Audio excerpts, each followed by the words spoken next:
Hello guys, welcome to BMS Academy. So today I'm going to present a lecture on the Hindu analysis 19 दिसंबर 2020 का। ठीक है, तो आज का जो फर्स्ट न्यूज़ है उसको देख लेते हैं। देखिए, supreme court finds high court order on Andhra Pradesh government disturbing. Actually ऐसा हुआ कि जो अभी आंध्र प्रदेश गवर्नमेंट जो सरकार चल रही है वो है जगन मोहन रेड्डी गवर्नमेंट है। ठीक है, और उस पर जो हाई कोर्ट है उसने एक जुडिशियल इंक्वायरी बिठाई है कि स्टेट में जो कॉन्स्टिट्यूशनल ब्रेकडाउन तो नहीं हुआ है। ठीक है, कॉन्स्टिट्यूशनल ब्रेकडाउन आर्टिकल 356 एग्जीक्यूटिव्स को पावर देता है प्रेसिडेंट रूल लगाने के लिए। ठीक है, ऐसा होता है कि जो गवर्नर होता है वो रिकमेंड करता है प्रेसिडेंट रूल के लिए अंडर आर्टिकल 356। बट देखिए, ऐसा है कि ये टोटली एग्जीक्यूटिव पावर है। बट यहाँ पे क्या हुआ है, हाई कोर्ट के द्वारा अगर इंक्वायरी जो बिठाई गई है ये एक जुडिशियल ओवररीच का मामला है। देखिए, जुडिशियल ओवररीच का ये मतलब है जो कि पावर्स दी गई है उनको उनके जो उसकी जुरिस्डिक्शन है उसके बाहर जाना। ठीक है, यहाँ पे सेपरेशन ऑफ पावर की बात होती है, separation of power under article 50 of the constitution. You know article 50 is under जो पार्ट 4 के अंदर है। ठीक है, डीपीएसपी का पार्ट है। उसमें कहीं ना कहीं देखिए क्लियरली हमारे कॉन्स्टिट्यूशन में ये बात क्लियरली मेंशन नहीं है there is a separation of power, but somewhere article 50 says about the separation of power between judiciary and the executive. देखिए, जो रियल सेपरेशन ऑफ पावर का एग्जांपल अगर आप देखें तो वो यूएसए रहेगा। बट इंडिया के केस में जो लेजिस्लेचर्स होते हैं दे आर आल्सो एग्जीक्यूटिव्स। ठीक है, तो ये बात समझने वाली है। इसमें आर्टिकल 356 देखिएगा और सेपरेशन ऑफ पावर आर्टिकल 50 देख लीजिएगा और यूएसए को कंपेयर कर लीजिएगा। और यहाँ पे हेबियस कॉर्पस की बात करी गई है। ठीक है, habeas corpus means to have the body of. देखिए, अगर आपका इंडिविजुअल लिबर्टी, अगर आपको डिटेंशन में रखा जाता है, अगर आप डिटेन होते हैं, ठीक है, आपको बंदी बनाया जाता है, तो आपको एक प्रिस्क्राइब टाइम के अंदर अंदर मैजिस्ट्रेट के सामने उस इंसान को लाना पड़ता है। ठीक है, और ये जो हेबियस कॉर्पस है this is one of the writs under article 32। ठीक है, अगर देखिए आपका जो आर्टिकल 32 है it is also known as heart and soul of the constitution. क्यों इसको बोला जाता है? देखिए, आर्टिकल 32 के बिना जो सारे के सारे आर्टिकल्स हैं उनका कोई मतलब नहीं रह जाता।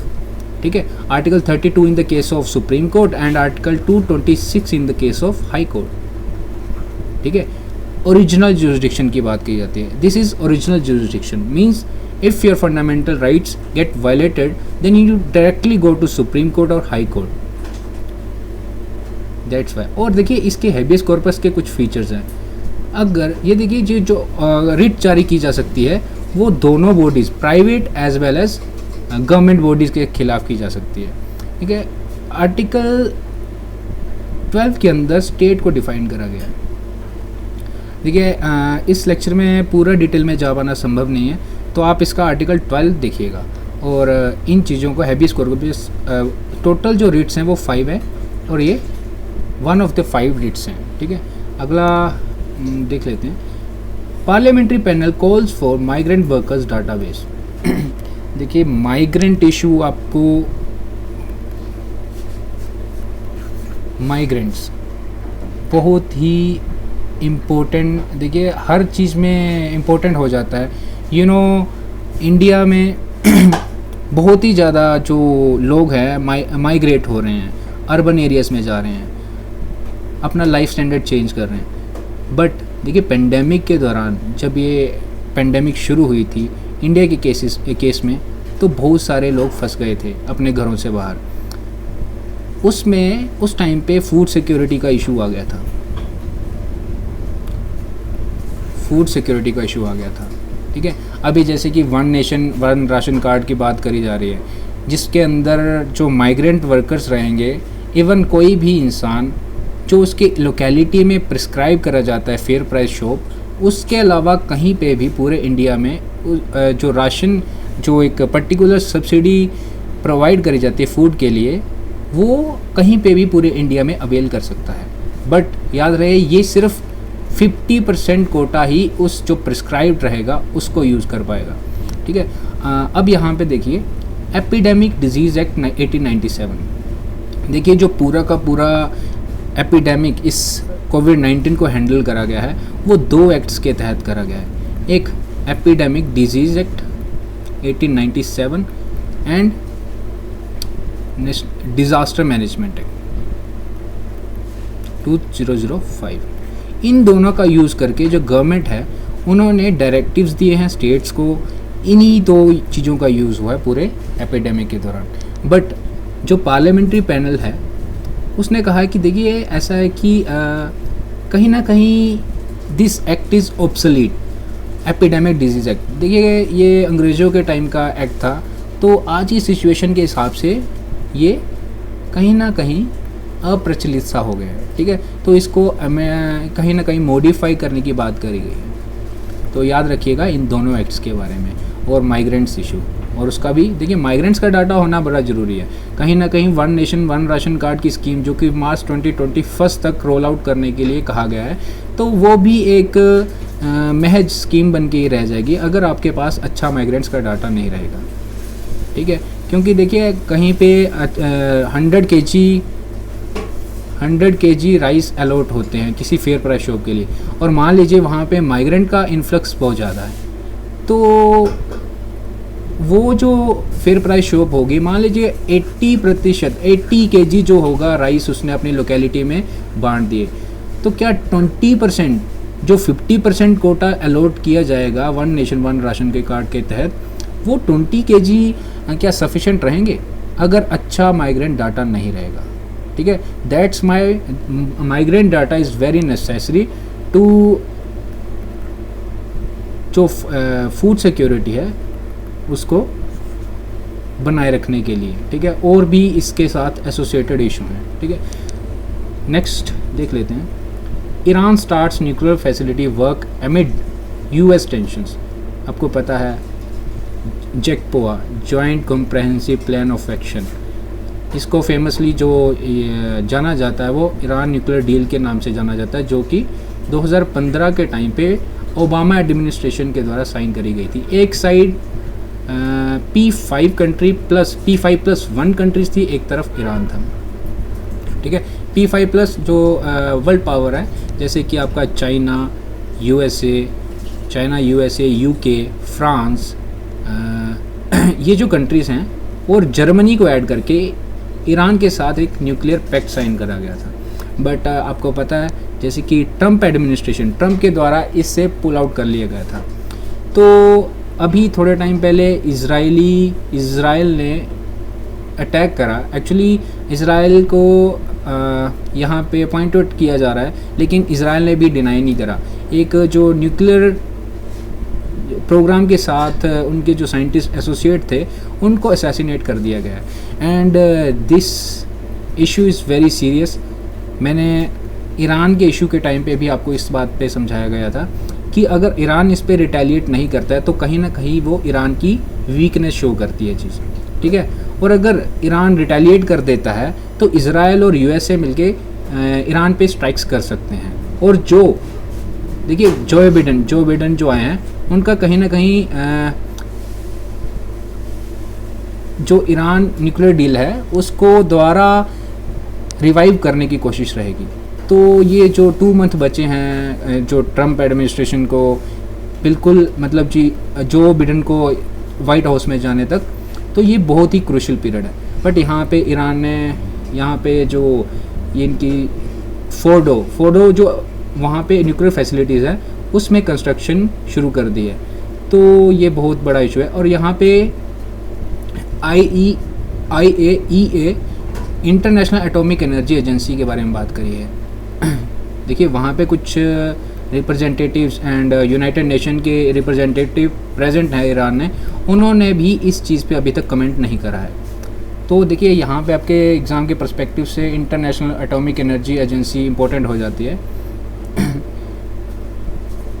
It is an international organisation that seeks to promote peaceful use of nuclear energy, ठीक है, and inhibit its use for the military use including nuclear weapons. मतलब आप न्यूक्लियर एनर्जी को अच्छे यूज़ के लिए यूज़ कर सकते हैं, अच्छे पर्पज़ के लिए यूज़ कर सकते हैं। ठीक है, energy, this is a source of energy,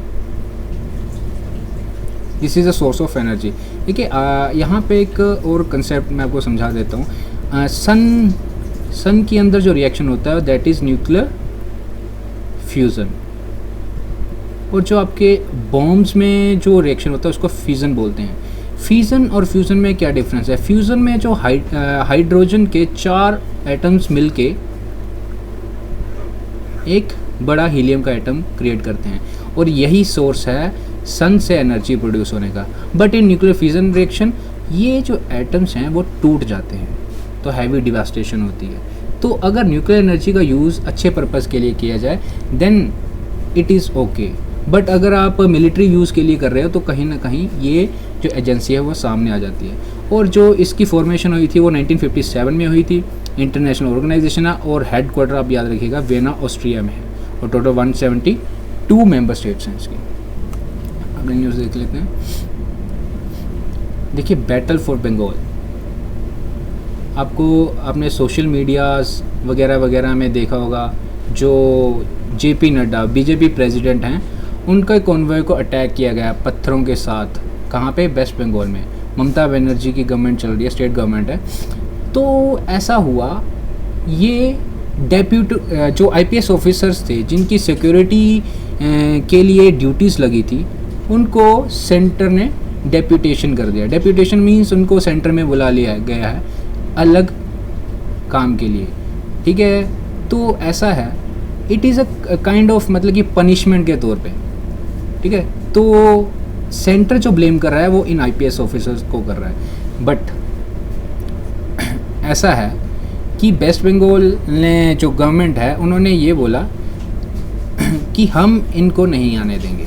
ठीक है, it is a kind of punishment. But यहाँ पे section 6 of Indian public services cadre rules को इनेक्ट करा गया सेंट्रल गवर्नमेंट के द्वारा, और ये जो सेक्शन 6 है ये कहता है अगर if there would be any disagreement between state and centre then जो डिसीजन होगा सेंट्रल गवर्नमेंट का वो प्रिवेल करेगा।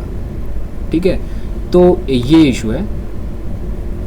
अब सुप्रीम कोर्ट ने क्या बोला है? सुप्रीम कोर्ट ने ये बोला है कि वेस्ट बंगाल को कि कोई भी कोरिसिव एक्शन किसी भी तरह का BJP leaders in criminal cases में नहीं होना चाहिए। ठीक है, और क्या इश्यूज़ हैं वेस्ट बंगाल गवर्नमेंट के और सेंटर के बीच में?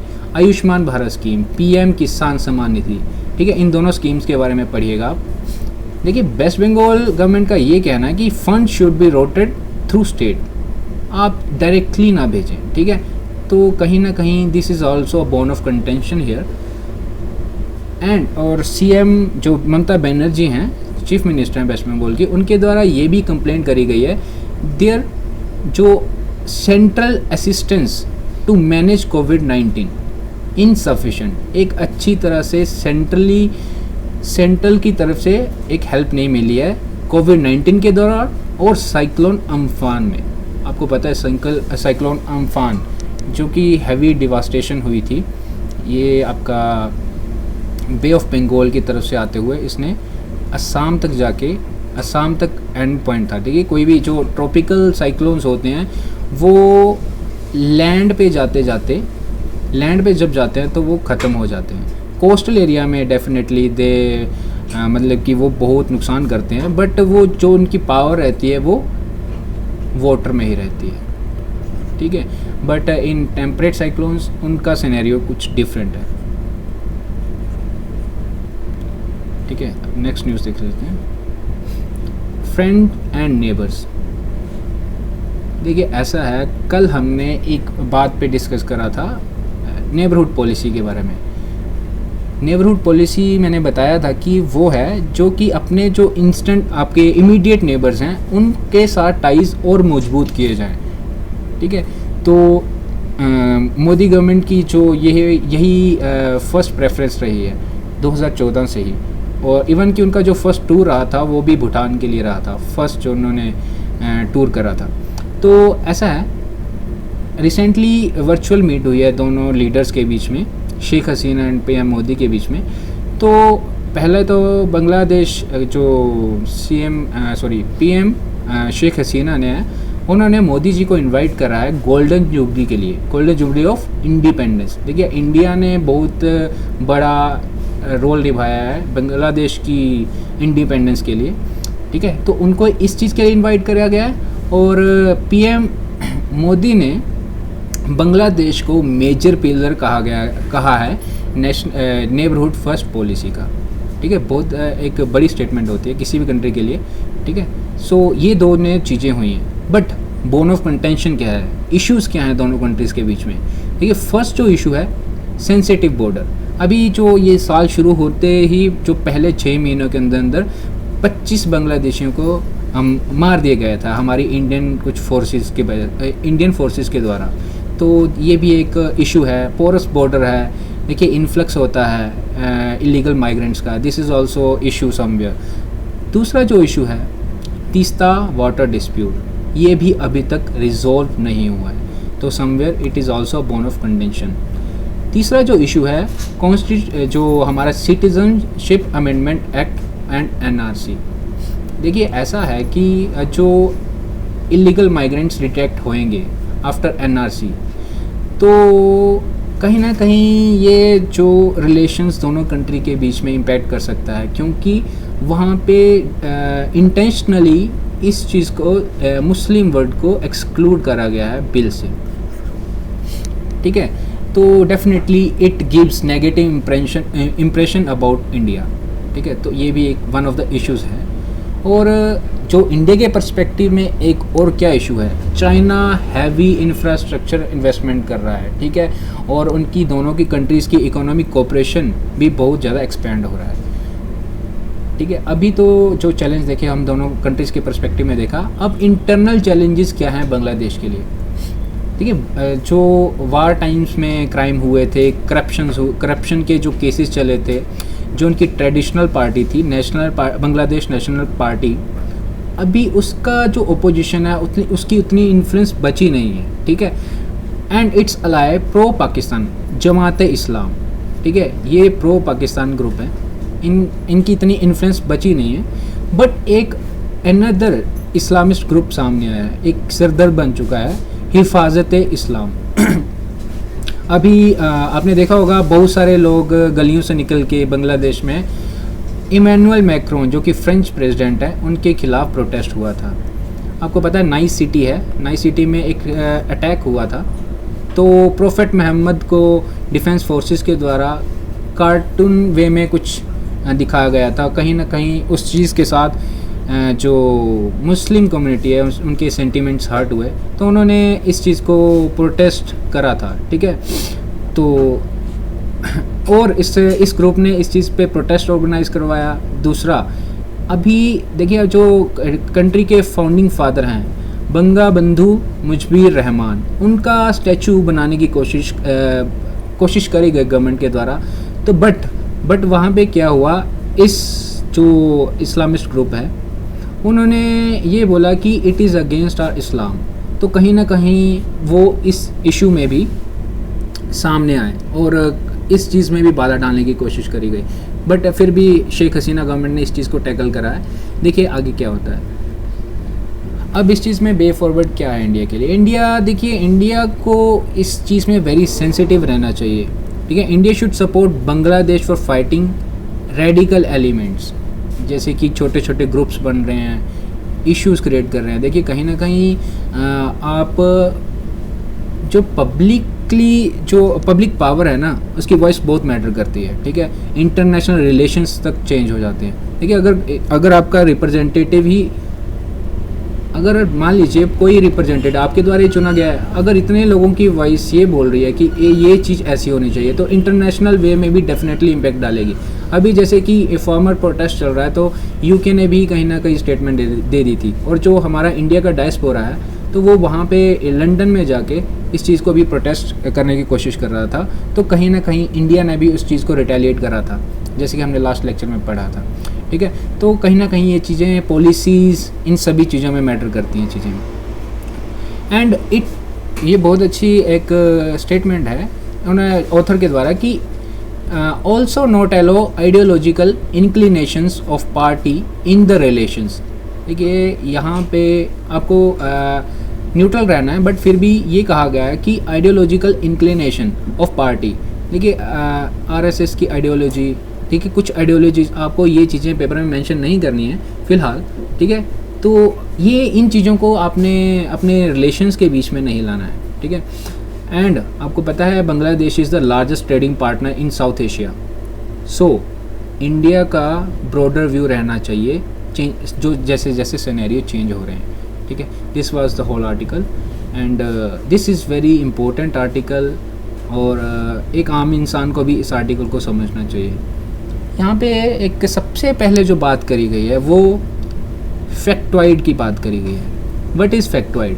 फैक्टॉइड की जो डेफिनेशन है, an item of unreliable information that is reported and repeated so often that it becomes accepted as fact. वो इन्फॉर्मेशन, वो एक झूठी इन्फॉर्मेशन जिस पे रिलाई नहीं किया जा सकता, वो बार बार आपके आसपास इतना घूमती है कि वो एक फैक्ट सा लगने लगता है। That is factoid. अब इस पर्सपेक्टिव में हम इस जो एमएसपी के पर्सपेक्टिव में पढ़ेंगे इस चीज़ को। एमएसपी बहुत अच्छा एनालाइज करा है ऑथर ने, ठीक है। अभी आपको पता है 3 कंट्रोवर्शियल फार्म बिल आए जिस पे अभी भी प्रोटेस्ट चल रहा है, ठीक है। Farmers are on the road still, ठीक है। अभी देखते हैं इस चीज़ को कैसे रिजॉल्व किया जाता है, बट होप कि ये जल्दी से जल्दी इशू रिजॉल्व हो जाए। 3 कंट्रोवर्शियल बिल्स आए जहाँ पे एमएसपी के बारे में कहीं पे भी मेंशन नहीं था, बट स्टिल गेन्ड अटेंशन। आप सुन रहे होंगे एमएसपी ऐसा है, एमएसपी वैसा है। तो ऑथर ने इस चीज़ को डाटा से बैकअप करके फैक्ट से इस चीज़ को बैकअप करके एक प्रेजेंट करा है आपके सामने आर्टिकल। तो एमएसपी, देखिए एमएसपी वो है, वो बेसिक वो एक प्राइस रहेगा जिसके नीचे एक फार्मर एक सिक्योरिटी है, some kind of security. MSP is meant to set a floor below which prices do not fall, ठीक है। अगर मान लीजिए मार्केट में आपके राइस का प्राइस 23 तक पहुंच जाता है, बट एमएसपी जब खरीफ फसल जो थी बोई जानी थी उसके पहले एग्रीकल्चर प्राइसेस कमीशन के द्वारा रिकमेंड करा गया there should be a price of 25 rupees for paddy. Then ऐसा है कि फार्मर्स को एटलीस्ट 25 रुपये तो मिलेंगे, ठीक है। और एमएसपी जब काउंट किया जाता है तो अलग अलग फॉर्मूलाज की यूज़ किया जाता है। Last year it was in news in very often way, ठीक है। तो यहाँ पे हम एमएसपी की बात कर रहे थे। टोटल 23 आइटम्स पे दिया जाता है, इस चीज़ को याद रखिएगा। एमएसपी 23 आइटम्स को दिया जाता है, ठीक है।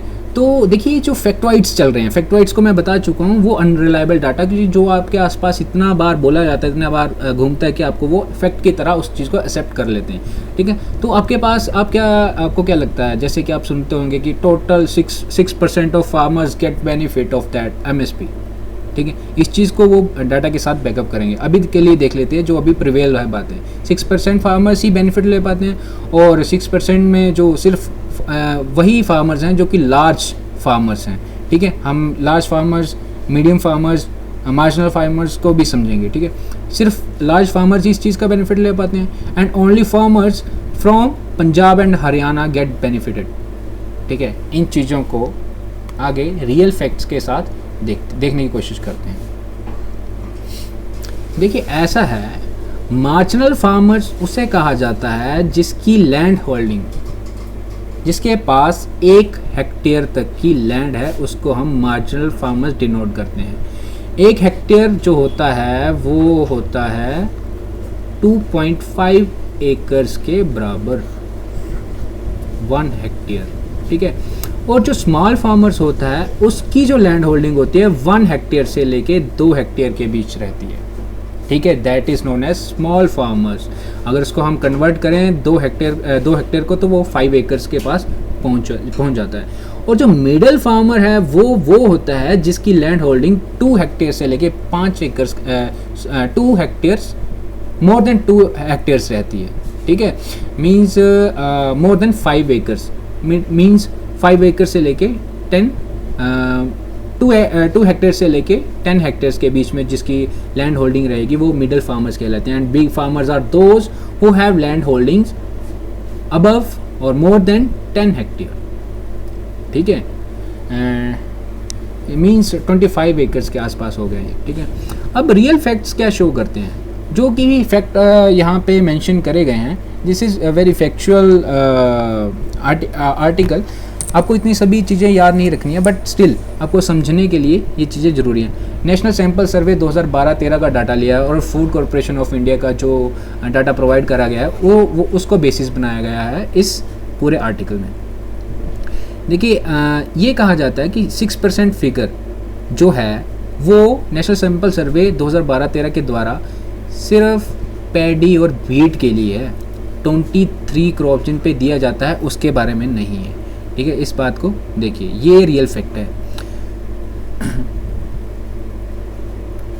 और यहाँ पे जो पैडी सिर्फ पैडी को सेल करते हैं अंडर एमएसपी, उनकी जो संख्या है वो 14% फार्मर्स हैं और वेट वाले 16% फार्मर्स हैं, ठीक है।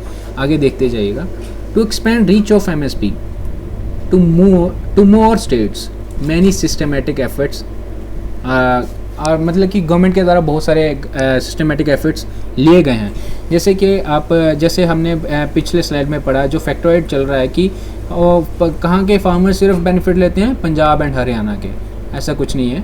देखिए ऐसा है कि एक स्कीम चलाई गई थी 1997 और 98 के आसपास, डिसेंट्रलाइज्ड प्रोक्योरमेंट स्कीम। देखिए इस स्कीम के द्वारा ये जो रिस्पॉन्सिबिलिटी है प्रोक्योरमेंट की, देखिए जो मेन आपको पता है जो आपका PDS system, public distribution system, इसमें सेंट्रल गवर्नमेंट की आपको रिस्पॉन्सिबिलिटी रहती है प्रोक्योर करना, बफर स्टॉक बनाना एंड में एलोकेट करना। उसके बाद जो रिस्पॉन्सिबिलिटी आ जाती है वो स्टेट गवर्नमेंट की होती है। That is a good example of cooperative federalism, ठीक है।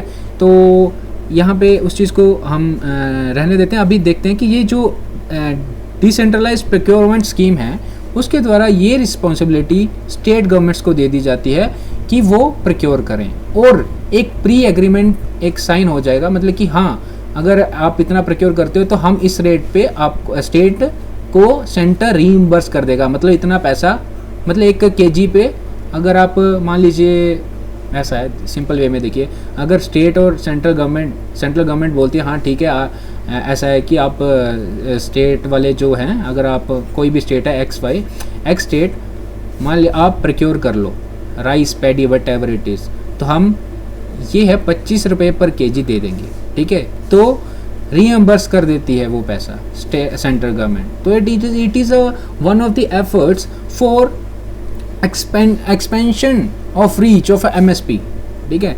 It is very important scheme, it can be used as a fodder point in your mains examination as well,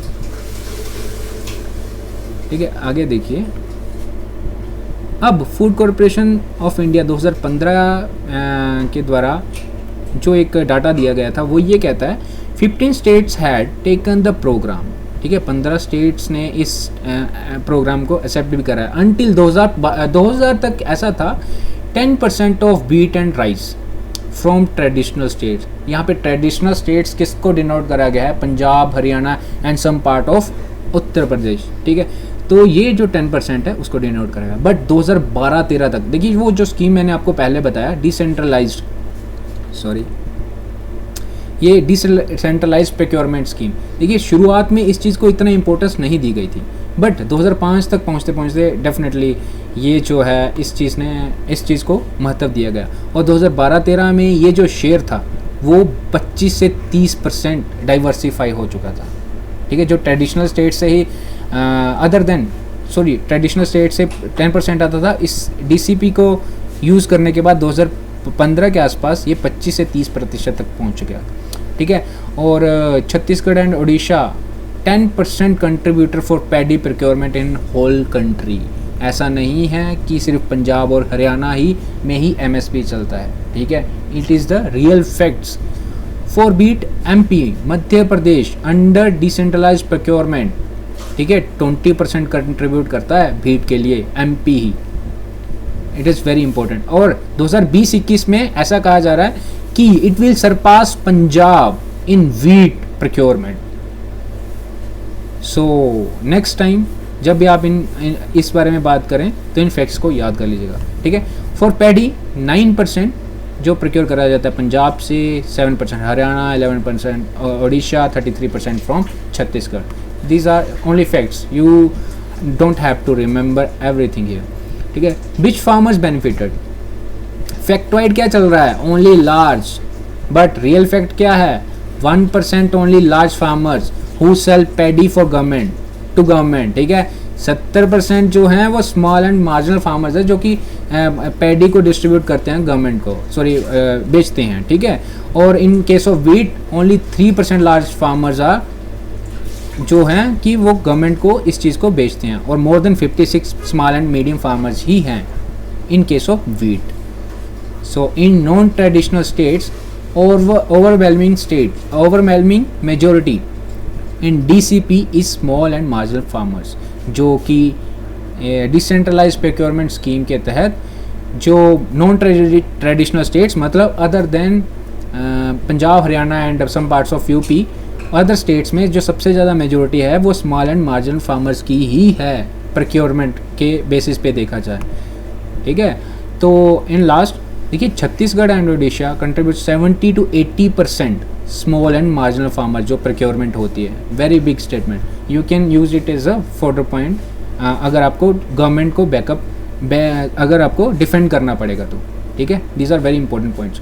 तो इन कंक्लूजन देखिए ऐसा है, ये तो सिर्फ अभी बात करी गई MSP पे, तो बहुत सारे हिडन पॉइंट्स रह जाते हैं जो कि डेफिनेटली आपको आपके इंटरव्यू और आपके मेंस के टाइम वेरी हेल्प करेंगे गवर्नमेंट को सपोर्ट करने के लिए, क्योंकि आपको पता है यू कांट मतलब कि आप इतने क्रिटिक नहीं बन सकते हैं गवर्नमेंट के, तो definitely that would be this article would be a very beneficial for you, ठीक है।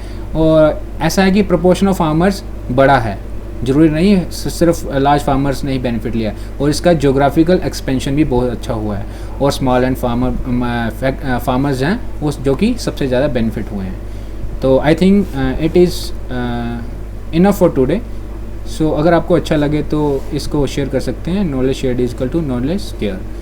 Thank you, have a good day.